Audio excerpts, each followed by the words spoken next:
Are you my new mom? The first time I met Thomas, he was noticeably smaller and thinner than the average 3-year-old I'd seen during my child care training. His clothes were too small and dirty. He looked around restlessly, appearing scared and uneasy. It was clear that he wasn't being properly cared for. A poor kid starved for love. Yes, Thomas, nice to meet you. Wanting to put him at ease, I greeted him with the brightest smile I could muster. Drawn by enthusiasm, Thomas tightly gripped my hand. His little hand broke my heart. I'm Mary, 37 years old. I've always loved kids and dreamed of becoming a preschool teacher. I also wanted to have at least 3 kids of my own and build a happy family. But I ruined those dreams myself. I'd always had painful periods, but avoided going to the gynecologist out of embarrassment. After all, periods aren't an illness, right? But one day the pain became unbearable. When I finally got checked, I found out that I had a uterine disorder that required immediate surgery. I lost my uterus, and with it any chance of having children of my own. I gave up on becoming a preschool teacher, too. It would be too painful to continue working with other people's kids. Then James, who is 3 years older than me, changed everything. I'd taken a job at a regular company where I met him. He was assigned to train me, although he didn't seem too focused on his work. He took personal calls and texts and would chat whenever he could. I used to find him annoying, but during one of those casual chats, I learned that James had just separated from his wife. It seemed his wife left abruptly, abandoning their young son, Thomas. I couldn't believe anyone could abandon their child like that. That conversation, which I usually would have ignored, suddenly felt important. James noticed my serious listening and began talking more freely. In hindsight, I might have been a potential future wife in his eyes. Wow, so who takes care of Thomas during the day? Right now, my mom's helping out, coming from her place to take care of my kid, James said. She keeps nagging me to find a wife, especially for my child's sake. From what I gathered, James's mom had made an urgent trip from Minneapolis to help out. James was the second son of a farming family in Minneapolis, and the farm had already been handed down to the first son. Originally, the plan was to have James's mom take little Thomas back to the farm. But the wife of the first son was vehemently opposed, saying, "I've got my own kids to look after. I'm not taking care of the second son's child." So, with no other option, James's mom was taking care of Thomas in James's apartment. Even James's in-laws refused to take the child, and nobody would tell him where his wife was. I felt a strange jealousy towards James's wife, whom I had never met. She gave birth to a child I couldn't have and then just abandoned him. That was unforgivable. If she didn't want him, I would take care of him. How about I become your wife? I was actually going to college to become a child care worker, I suggested. Really? Are you sure? And so we got married, but it wasn't exactly because I was in love with James. However, the first time I met Thomas, he was undeniably adorable, but he also seemed anxious and nervous. I soon found out why.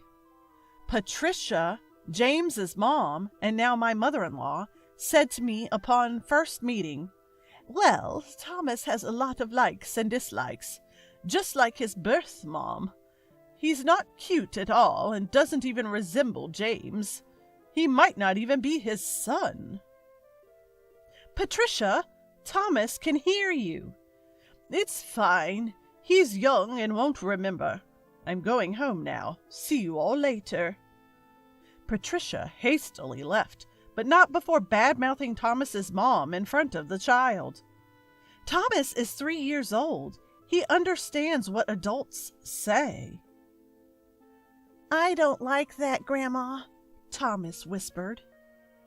"I'll protect you from now on. I'll protect this child, treating them as if they were my own," I vowed in my heart. After getting married, I started to understand why James's ex-wife left. Parental burnout wasn't the whole story. Patricia may be difficult, but the real problem is James's emotional abuse. That day happened to be particularly hectic. Even after dinner, laundry wasn't folded. I hadn't checked Thomas's school planner, and nothing was prepped for tomorrow. Irritated at James, who was lounging on the sofa watching TV, I said, "James, could you at least bring the dishes to the sink?" "Huh? Why?" James didn't even look away from the TV. "What do you mean, why? I could use a little help here." I stumbled over my words, not sure how to explain further. "Wait, doesn't that sound a bit off? Mary, you're asking me to help with the chores, right? If I help, you get a break because there's less work for you. But you can't help me with my job at the office, can you? That's unfair and doesn't make sense." As he confidently insisted he was right, I was stunned. While part of me thought there was some logic to his argument, I also felt that stating it so bluntly was wrong on a human level. Thomas, who had been playing with his toys, silently gathered the dishes for both of us and brought them over to me. "Mom, here you go." "Aw, thank you, Thomas." The dishes were a bit wobbly, but I was happy he wanted to help. But I also felt guilty for making such a small child feel this tension. James seemed indifferent to both my feelings and Thomas's efforts. "You handle stuff inside the house. I work outside. You're like a professional housekeeper, so do your job properly." That's all he had to say. James's ex probably couldn't stand his emotional abuse either. James really doesn't care for Thomas at all. Apparently, influenced by Patricia, James doesn't think Thomas is his child. Although Thomas resembles his mother overall, certain features are dead ringers for James. James is indifferent to Thomas, even suggesting, "Maybe I should just put him in a facility. I'd save on costs and be free." I responded, "At least until he graduates high school, we should take care of him. I'll contribute financially." "Fine, but if Thomas wasn't here, I wouldn't have even married. Make sure you handle the housework." James had always said he didn't want any more kids and had no interest in Thomas either. He treated me like excess baggage, only valuing me for housework and childcare. What a terrible man. I couldn't bear the thought of making Thomas any more miserable than he already was. Life is really unfair. I would never give up on my own child. James and I didn't marry for love, and he took advantage of this to cheat on me frequently. He was often out late, claiming it was for work. I had taken a temporary leave from my job to settle Thomas into our new life, but decided to go back. I had made up my mind to do whatever it took to protect poor Thomas. Thomas, who was starved for affection, really took to me and is incredibly adorable. James never attended any of Thomas's school events, not for kindergarten nor elementary school. Thomas had given up on his dad and acted as if he didn't exist. People often mistook us for a single mother and her son. Although James and I were just sharing a life, Thomas and I had become a real family. Fast forward 15 years. Thomas was a high school senior, accepted to his top choice college, and planning to live on his own come spring. On the day of his high school graduation, I couldn't stop tearing up seeing him in his school uniform for the last time. Sadly, parents couldn't attend the ceremony and had to watch online. It was a sign of the times, but it felt lonely. After sending Thomas off in the morning, I set up my laptop in the kitchen and got ready for the day. Until it's time to start work, I go through albums and Mother's Day gifts, reminiscing about the happy memories that feel both long ago and all too recent. Seeing this, James smirked and said, "Thanks for playing housemaid all these years. You're of no use now, let's divorce." "You're really a fool, you know that? Going all out for someone else's kid? Well, it made my life easier," he added, scoffing at me. I held back my tears. What a foolish man! I had been waiting for this day for a long time. Let's settle this before the graduation ceremony starts. Smiling, I responded, "Sure, let's divorce. Let me enlighten you on why I've put up with you for 15 years. "Huh?" In response to me, James looks utterly stunned. The reason I put up with being just a housemaid? Simple. I decided to protect Thomas. To shower love on a child yearning for affection is just human decency. I can't fathom how you could be so cold to your own child. Can't you show some love? And let's not forget, Thomas isn't a stranger.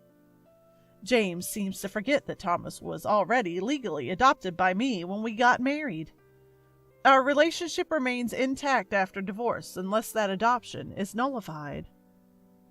Also, make sure to handle the division of assets properly. I've been contributing to living expenses and paying most of Thomas's tuition from my own earnings. I've kept meticulous financial records, so I'd like you to consider that. I hardly have any savings. It will essentially be splitting your money. In truth, I've been using any leftover living expenses James gave me to save for Thomas. I've been giving Thomas little amounts of money here and there. You earned this by helping with the dishes, or this is your allowance for the month, I'd say. I meticulously jot these down in a household ledger. The savings in Thomas's name are considered his separate property, so they're off the table in a division of assets. That's how I've been securing Thomas's financial future. His educational insurance is also reaching maturity soon. The insurance premiums are in both of our names, so it's part of the property to be divided. However, I've been shouldering all the complicated procedures, so I set the amount pretty high. Bit by bit, I've been increasing the money that James can't easily access. Furthermore, Thomas is 18 and legally an adult now. Being an adult means he can enter into contracts on his own and doesn't have to obey parental authority. So Thomas can become legally independent from James. Even though I've adopted Thomas, if I get divorced, I won't be able to protect him like I used to. That's why I've been wanting to avoid divorce, at least until Thomas graduates from high school and leaves home. Truth be told, James has been suggesting divorce for several years now. Apparently, I have outlived my usefulness now that Thomas is older and needs less attention. Especially with his new affair with a woman in her early 20s from a club. He's been shamelessly pressing for divorce. "She wants to marry me," he says. I had been pleading, "Please, just wait until Thomas graduates." So it was no surprise when James hinted at divorce on graduation day. "Your fling from the club, Nancy, is it? I wonder if she's received the court's special delivery by now." The special delivery is a legal document from the court containing my claim for compensation in the divorce lawsuit against his mistress. "How do you know her name?" "I know about almost all of your affairs, James. You weren't exactly discreet." Cracking the code on his mobile phone was easy since it was his birthday, and I even hired a detective, so gathering evidence was a breeze. "So you're telling me you're filing for compensation in the divorce, even though you don't love me? This was supposed to be a mutual divorce." "It's you who wants to marry your mistress. I'd say it's a unilateral decision on your part. I'll file for compensation in the divorce case. Objectively speaking, it's clear who's in the wrong, isn't it? Even though James treats me like a housemaid and claims there's no love, we're still legally a couple. I could easily sue his mistress for damages in the divorce case, and James is actually about to be served papers himself. When you're dealing with a man who morally harasses you, you never know what self-serving things he might say if you don't involve a neutral third party, like a court or a lawyer. You might have expected me to bring up divorce, but I've also been preparing, I say. I'm moving to a new apartment tomorrow. From now on, let's communicate through our lawyers. Oh, and don't forget, the most important thing is that I'm off to see a graduation ceremony, so don't you dare disturb me. James slumps to his knees when I emphasize my point. Did he really think I would leave him without getting anything in return? Just doing as he says? What a fool. He'll regret underestimating me. Later, after the graduation ceremony, Thomas hands me a bouquet of flowers. He had stopped by a florist on the way home. Thanks for everything so far, Mom. I'm looking forward to more good times, Thomas says, offering me his hand with a shy smile.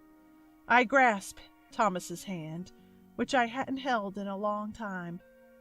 His hand, once so small, was now larger than mine.